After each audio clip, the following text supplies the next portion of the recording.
Hola, ¿qué tal? Muy buenas noches, qué gusto me da saludarles. Hoy es lunes, lunes saludable y gracias a Dios estamos a punto de finalizar. Si se encuentra en su casa, resguardado, qué bueno. Pero sobre todo hay que reconocer la bondad de Dios a lo largo del día. Soy Francisco Torres y este es su programa Salud Positiva. Hoy tenemos en la consulta médica a nuestro cardiólogo, el doctor Segura Maza. Hablaremos con los expertos que nos darán muchísima información valiosa para su salud.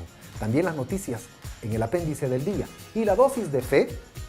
Prepárese, porque viene un testimonio muy importante de sanación de un paciente de cáncer. Nosotros estamos listos.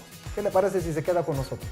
Para llevarle lo que mejor sabemos hacer, una nueva forma en comunicar salud. Pasemos entonces a la consulta médica de hoy.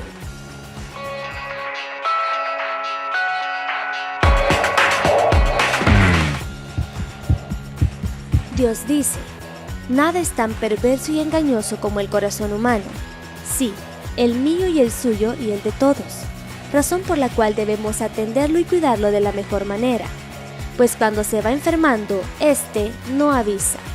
Las anginas de pecho y los infartos son enfermedades coronarias que pueden ocasionar la muerte. Es necesario conocer cuáles son los síntomas y qué hacer en caso de presentarse. Para hablar de este tema, hoy nos acompaña nuestro cardiólogo y reconocido médico, Dr. Segura Maza. Adelante, Francisco.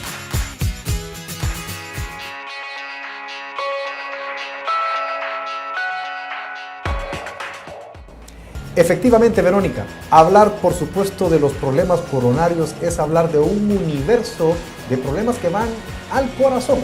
Doy nuevamente la bienvenida a nuestro invitado, el doctor Segura Maza. Bienvenido, doctor. Francisco, gracias, muy amable, un gusto estar con ustedes. Gracias por estar nuevamente en su programa. Doctor, ¿cuáles son los problemas coronarios más frecuentes que usted ve en su consulta aquí en el país? Los más frecuentes son personas que tienen un inicio de dolor de pecho, conocido como angina de pecho. Okay. Nosotros, como un término médico, le decimos angor pectoris o angina pectoris. La cual puede presentarse en diversas modalidades, conocida como estable, que es un dolor más de personas ya de edad, ¿verdad? Arriba de los 65 o 70 años, o la angina inestable, que le ha sido conocida como un preinfarto, la cual se presenta en pacientes inclusive hasta más jóvenes, ¿verdad? ¿Cómo no? Luego el cuadro clínico conocido como síndrome coronario agudo o infarto agudo del miocardio, que es el cuadro clínico más temido y que amerita atención médica inmediata. Doctor, ¿a qué se refiere con una angina estable y otra inestable? Gracias por la aclaración, para manifestar la aclaración. La estable es la obstrucción gradual de las arterias coronarias. Okay. Usualmente las arterias coronarias, que su anatomía, como tal lo dice la palabra, coronan, ¿verdad?, al músculo cardíaco, están encima del músculo cardíaco y lo recorren por encima de la superficie del músculo cardíaco. Estas arterias se van obstruyendo con el pasar del tiempo. Okay. Si la anatomía de dichas arterias se obstruye gradualmente a través de los años, el paciente va manifestando síntomas graduales de dolor de pecho al esfuerzo. Okay. Por ejemplo, cuando levanta una caja, hace un esfuerzo, cuando recorre 300 metros, 100 metros, se detiene, siente que le falta el aire y se lleva la mano al pecho, ¿verdad? Gradas. Subir gradas también. Eso es lo que llamamos angina estable, que se desencadena por un esfuerzo. Okay. La inestable es la que viene súbitamente sin ningún esfuerzo, inclusive durante el sueño del paciente, al estar viendo la televisión, por una emoción inclusive también. Y el cuadro clínico del infarto agudo del miocardio, que es el cuadro severo, ¿verdad?, más temido de toda esta anatomía que les estamos refiriendo, ¿verdad?, que se obstruye porque también aparte de la obstrucción se forma un coágulo en la arteria que tapa, por decir así, ¿verdad?, toda la circulación y produce inclusive que el músculo cardíaco, parte de él, se muera, por decirlo así, ¿verdad? Se necrose, claro, lo decimos claro, médicamente. Doctor, hablaba de las emociones. En estas fechas, que entramos en una época de muchas emociones, hay veces como que son bien propensos o como que son más frecuentes o desgraciadamente en estos días como que ocurriera un poquito más frecuentes infartos. La gente dice, se murió de infarto. Sí, yo pienso que las festividades en las cuales estamos siendo visitados por amigos y por familiares, ¿verdad? Claro. Eso, aunque sea una alegría, puede desencadenar emociones y producirnos estos cuadros clínicos. Claro. Así como también lo contrario, la irritabilidad que puede tener una persona, el enojo, la ira. Una cólera. Una cólera, llevarnos a estos cuadros clínicos. Ahora, doctor, la angina de pecho se presenta antes del infarto. Usualmente así es, Okay. ¿verdad? La angina de pecho es un anuncio de lo que nos está pasando en nuestra anatomía de las arterias coronarias que se están obstruyendo, ¿verdad? Como lo acabo de decir, Correcto. de una manera gradual. Se suele preceder, pero también hay en ocasiones que el infarto agudo del miocardio es la manifestación inicial. O haber un equivalente anginoso de angina de pecho. El equivalente anginoso de angina de pecho pues, usualmente es la falta de aire, que el paciente en lugar de tener un dolor típico, ¿verdad?, en el pecho, usualmente describe como una sensación de falta de aire al caminar o al hacer un esfuerzo.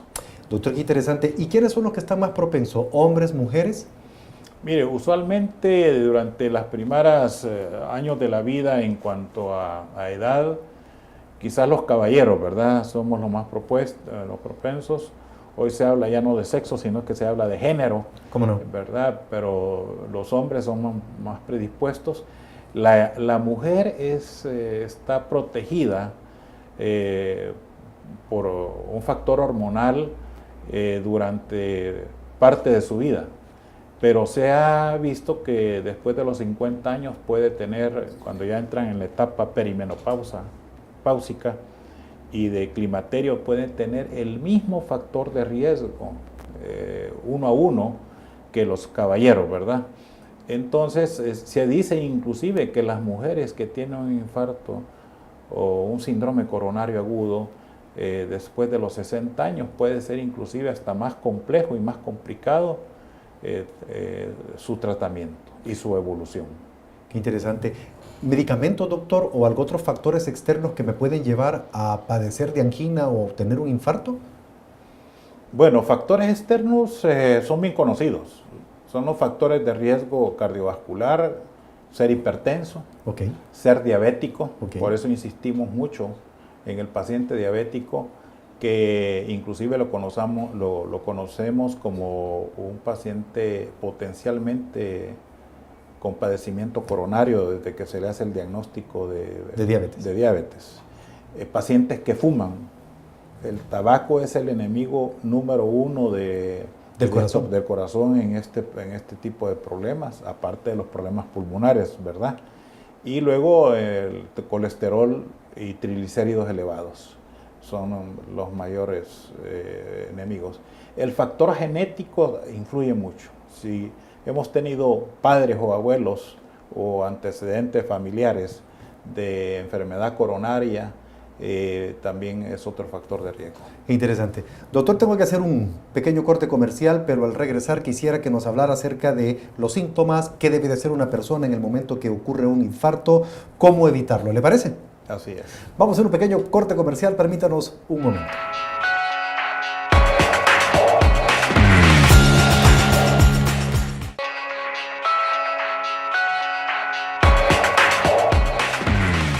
¿Cómo sobrevivir a un infarto en 5 pasos? Conocer los pasos claves para actuar ante un infarto se trata de algo fundamental, pues nunca sabemos ni a quién ni en qué momento puede ocurrir. Para minimizar los riesgos de muerte, te presentamos algunos de los aspectos más importantes sobre los infartos y cómo actuar ante uno. Número 1. Identificar los síntomas. Aunque todo pasa de manera muy rápida, antes de un infarto se presenta un preinfarto, en el que es crucial identificar los síntomas. Cuando se obstruyen las arterias coronarias, ocurren problemas en la respiración, lo que provoca una angina de pecho. Lo ideal ante este caso es brindar la oxigenación necesaria para controlar la angina de pecho. De esta manera puede evitarse el infarto. Pero si el problema no se logra erradicar, puede dañarse el miocardio y provocar el ataque. Número 2. Solicitar ayuda profesional de inmediato. Ante esta amenaza, el tiempo es primordial, por lo que se debe buscar ayuda de un profesional de inmediato, es decir, se debe llamar al servicio de emergencias o trasladar al afectado al hospital más cercano. Número 3. Mantener cómoda a la persona. Mientras llega la ayuda profesional, es de vital importancia ayudar a la persona a calmarse para poder controlar la respiración. De la misma manera, es trascendental mantener la calma para que el afectado pueda relajarse.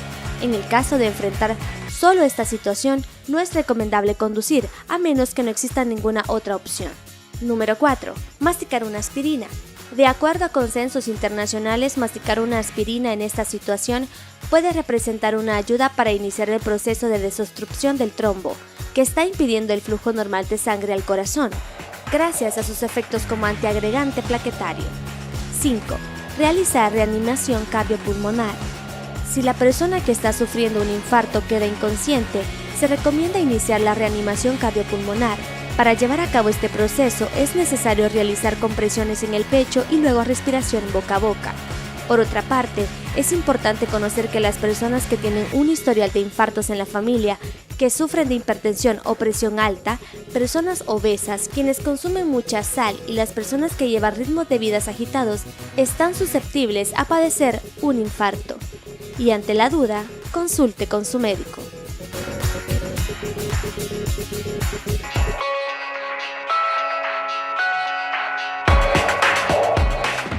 Qué bueno que nos acompaña. Esta es su consulta médica de hoy y estamos hablando acerca de las enfermedades coronarias. Les recuerdo también usar nuestras redes sociales. Todos sus comentarios y sus sugerencias, por favor, háganoslas llegar, que para nosotros son muy importantes. Recuerde también que todos nuestros programas puede encontrarlos en YouTube. Ahí están todos nuestros programas. Y si en algún momento se pierde este programa o lo comenzó tarde, recuérdese, la repetición los domingos a las 4 de la tarde. Pero hoy, hablando con el doctor Segura Maza, nuestro cardiólogo, acerca de los problemas coronarios. Qué importantes son, doctor, estos problemas y son tan frecuentes como usted me dice, pero también quisiera que nos hablara hoy acerca de cómo se manifiestan, cuáles son los síntomas de todas estas enfermedades coronarias. De acuerdo. Usualmente, tratándose de la descripción de una angina de pecho, que el paciente acude a la consulta, relatan un dolor usualmente de tipo opresivo en la parte izquierda del corazón, o lo que nosotros le llamamos la zona esternal, sensación de pesantez en esa área. A veces sienten que ha habido un objeto pesado que se coloca en la zona del tórax, como si alguien se sentara sobre ellos. Descripciones hasta decir que siento como si la pata de un elefante se me está poniendo encima del pecho. Falta de aire también, ¿verdad? Lo que conocida como disnea, que el paciente siente que se cansa con caminar poco, y acompañado de síntomas como sudoración, frialdad. En cuanto al cuadro clínico del infarto agudo del miocardio, los síntomas son más severos. Es un dolor más prolongado que puede durar 15 minutos y no quitarse, inclusive aumentar en intensidad. El paciente de veras se pone con manifestaciones de presión baja, inclusive, que consiste en palidez, frialdad, sudoración. Por lo tanto, la atención médica inmediata es necesaria, ¿verdad? Doctor, pero el infarto entonces, ¿Qué es el infarto? ¿Es, además del dolor, o es un problema en el corazón? ¿A qué nivel y qué es el infarto en sí? El infarto del miocardio consiste en que la arteria que ya estaba dañada previamente, obstruida, termina de obstruirse completamente porque se haya formado un pequeño coágulo en la zona de la obstrucción, debido a que la obstrucción se erosiona, hace una ulceración, y ahí se va depositando pequeños trozos, por decirlo así, de coágulos, y hasta hacer un coágulo significativo que tapa la luz, ¿verdad?, de la arteria, provocando el cuadro clínico. Ahora, eso es. Anatómicamente, entonces, cuando esto pasa, doctor, el corazón deja de funcionar en su totalidad a un porcentaje más bajo, y ya no podemos evitar ese infarto, ese daño. Lógicamente, cuando esto sucede, el músculo cardíaco, principalmente el ventrículo izquierdo,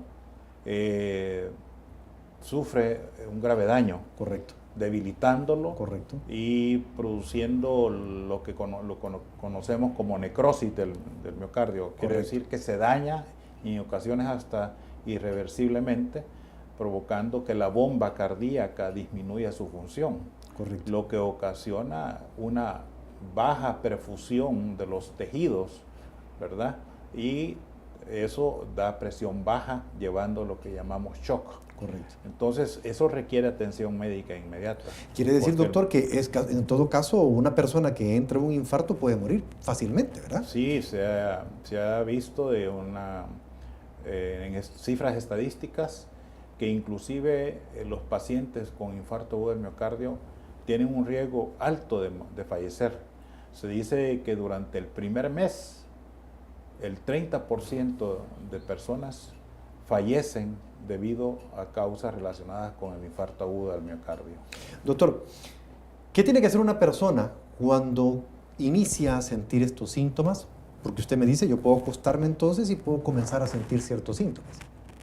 Sí, yo creo de que si hay síntomas que pueden ser relacionados como leves, ¿verdad? Es decir, no, ya me va a pasar, tengo una molestia en la boca del estómago, en la parte baja del tórax, porque a veces se pueden manifestar y no ser claros. Correcto. Como molestias digestivas, pero si se van incrementando con todo el cuadro clínico o cortejo sintomático, como nosotros le decimos, correcto, es necesario buscar ayuda médica de inmediato. Qué interesante, porque entre más rápido los pacientes acudan, las consecuencias pueden disminuir. Lógicamente, porque si el centro hospitalario, de la red hospitalaria que sea, tiene medicamentos encausados para mejorar el cuadro clínico, el paciente recibirá una atención médica orientada a mejorar toda la función cardíaca. En cualquier hospital, doctor, un dolor torácico de esta naturaleza es motivo de urgencia. Claro, es de alarma. Okay. ¿Verdad? Usualmente los médicos están preparados para recibir a un paciente de esta naturaleza, y si es tratado por un médico cardiólogo, ¿verdad?, que somos los más entrenados, por supuesto, del área, es lo ideal. Lógicamente, en los hospitales de red pública nunca hay un cardiólogo en horas de la madrugada, por supuesto, ¿verdad? Será visto por los médicos que están de turno. También en hospitales de la Seguridad Social me imagino que es igual, y en el sector privado pues usualmente llamado el cardiólogo para que la persona sea atendida por una persona dedicada a cuidados especiales del corazón, ¿verdad? ¿Cómo podemos prevenir que nos dé un infarto, que nos dé un problema coronario, doctor? Sí, bueno, la prevención es atención médica necesaria desde cuando uno es joven, ¿verdad? Correcto. Se lo digo porque hay personas de 28, 30 años o jovencitas de 25 años que fumadoras creen que han no tenido pueden... infartos a temprana edad, y creo que la prevención de niveles de colesterol y triglicéridos bajos, dejar de fumar, ¿verdad? La práctica deportiva, evitar el sobrepeso, equilibrar la diabetes, ¿verdad? Y cuidar nuestra alimentación, son necesarias. Doctor, llegamos al final de la consulta médica de hoy. Es el momento para que usted le extienda a toda nuestra audiencia su receta. ¿Cuál sería? Cuidarse, mejorar su alimentación, hacer más ejercicio, dejar de fumar, controlar la presión arterial alta y que la diabetes sea mejor controlada. Por supuesto. ¿Siempre en la colonia médica, doctor?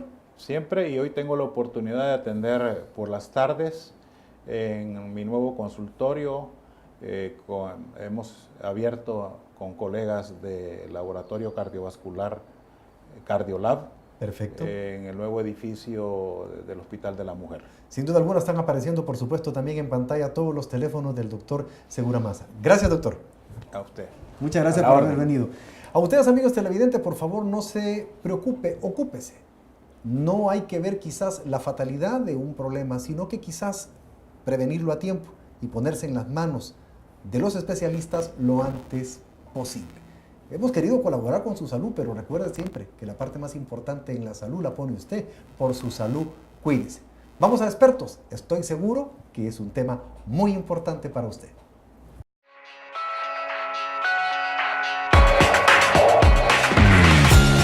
Gracias por continuar con su programa Salud Positiva. Esta es la sección ¿Qué dicen los expertos? Hoy nos acompaña la licenciada Morales, jefa de la unidad de niños quemados del Hospital Benjamín Bloom. Licenciada, gracias por estar aquí. Muy buenas noches, Francisco. Gracias y gracias a la audiencia. Es un placer estar con ustedes. Muchísimas gracias, licenciada.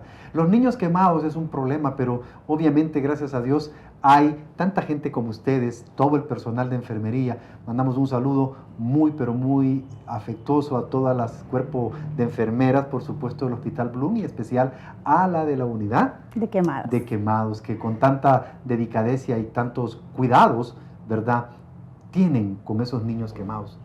Es complicado eso, ¿verdad?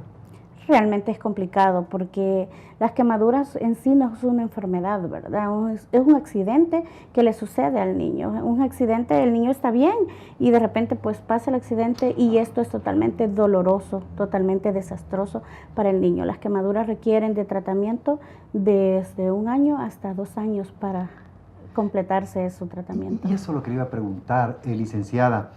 Realmente, usted está acostumbrada a ver a tanto niño, tanto problema de quemadura. ¿Sufren los niños? Sufren. Y no solo el niño, también los padres, pues, porque está el dolor que ellos tienen los niños en sí, el dolor físico, más los padres el dolor moral. Entonces hay que luchar con eso, trabajar con ellos, ¿verdad? Por el dolor que ellos tienen, pero los niños tienen tratamiento con medicamentos, ¿verdad? Hay analgésicos que les ayudan mucho y que son buenos aliados de nosotros en el momento de las curaciones. Licenciada, en esta época del año, por supuesto, uno dirá, la pólvora es el principal enemigo de los niños, pero platicando fuera de cámara, usted nos explicaba que no solo es la pólvora, sino que hay muchísimos tipos y orígenes de quemadura. ¿Cuáles son, licenciada? Realmente las quemaduras que se dan, no solo en nuestro país, como hablábamos fuera de cámara, sino también a nivel centroamericano, es la misma cultura, que es las quemaduras por líquidos calientes, por líquidos calientes, ya sea atoles, masas, aceite. En esta época de Navidad, que se hace mucho el pavo, la salsa del pavo, los niños se vuelcan esa salsa, café, sopas instantáneas, ¿verdad? Los niños tienden a quemarse y también en cada época del año, como en Semana Santa, agosto, hay muchas hojas secas en el área de la costa, entonces los papás barren eso, abren un hoyo, un hueco en la tierra, queman esa maleza y dejan esas brasas incandescentes ahí. Los niños van caminando, corriendo, ¡pum!, meten los piecitos o caen sentados. Entonces se dan las quemaduras también por brasas, por fuego, por flama. Hemos tenido casos incluso por las raquetas que matan los zancudos. Okay. Tuvimos 2 casos graves, ¿verdad? Sí. Graves. Y ahí están los niños. Pero la tendencia es que son niños menores de 5 años, que se nos queman con los líquidos calientes, con sopas. Estos niños, obviamente, y este tipo de quemaduras en este tipo de niños, licenciada, es origen y, por supuesto, descuido de los padres. Sí.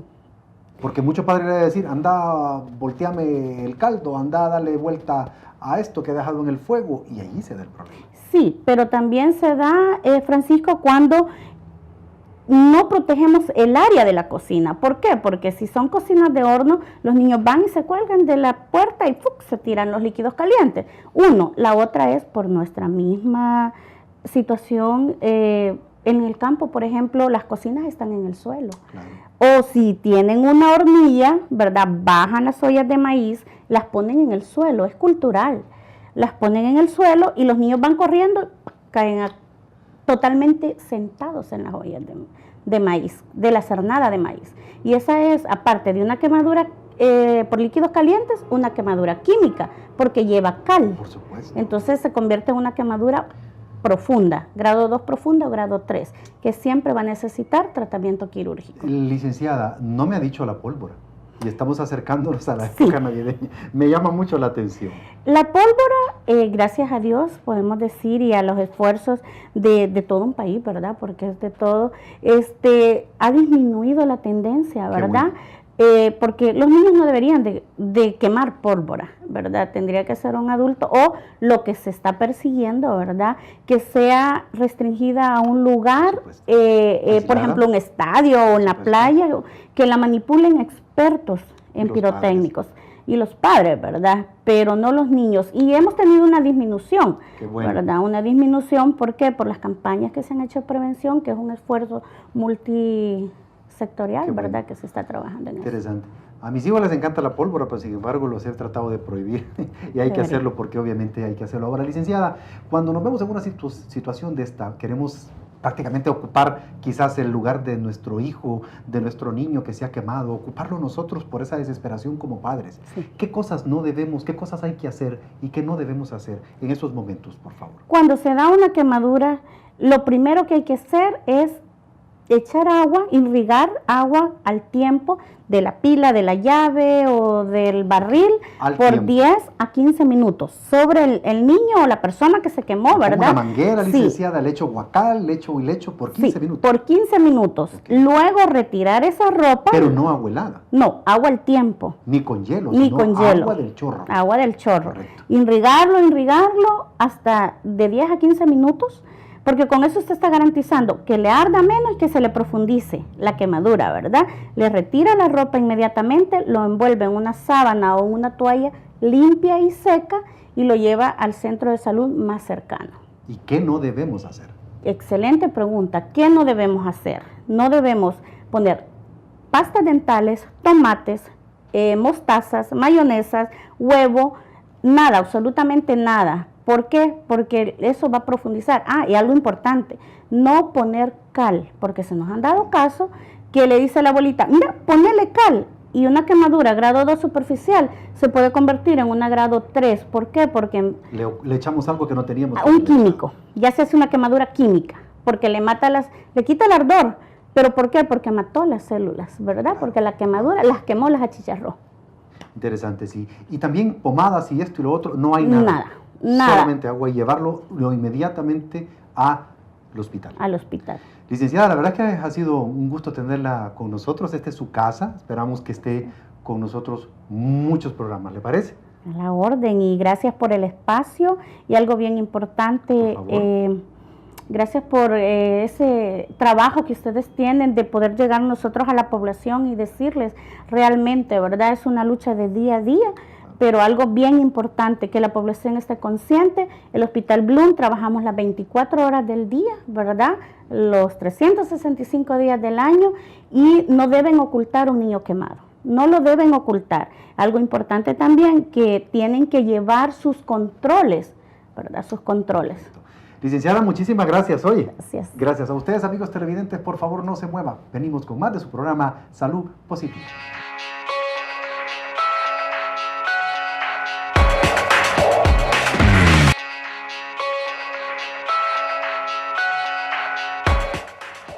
Es hora de conocer las noticias y las informaciones más importantes en el apéndice del día.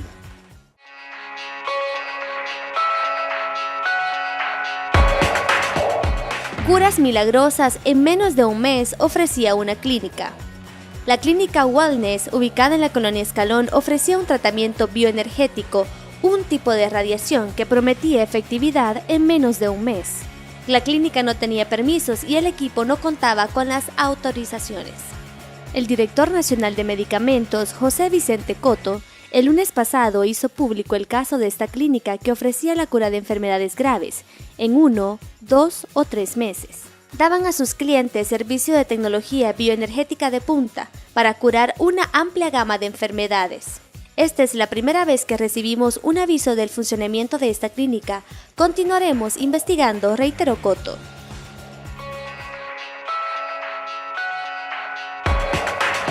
El Zika sigue azotando a los salvadoreños. El virus del Zika se detectó por primera vez en El Salvador en noviembre del 2015 y azotó en forma de epidemia.